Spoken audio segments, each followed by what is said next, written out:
বলতো বল্টু, ইংরেজিতে সবচাইতে ঠান্ডা অক্ষর কোনটি? স্যার, ইংরেজিতে সবচাইতে ঠান্ডা অক্ষর হইল গিয়া বি, যা এ এবং সির মধ্যে থাকে, অর্থাৎ এসির মাঝখানে থাকে। একটি লোহার টুকরো পানিতে ডুবে যায়, কিন্তু একটি জাহাজ কেন পানিতে ডুবে না? স্যার, কারণ হইল লোহার টুকরো নাবিক নাই, কিন্তু জাহাজের নাবিক আছে। করিম স্কুলে যায়, এর ইংরেজি কি হবে? স্যার, এর ইংরেজি হবে I am going to school. Rahim করিমের চেয়ে 3 গুণ বড়।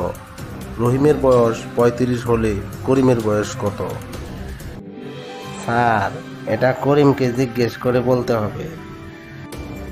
আমাদের চ্যানেলের 100তম ভিডিও উপলক্ষে সবাইকে অভিনন্দন। সবাই আমাদের চ্যানেলকে সাপোর্ট দিয়ে পাশে থাকবেন।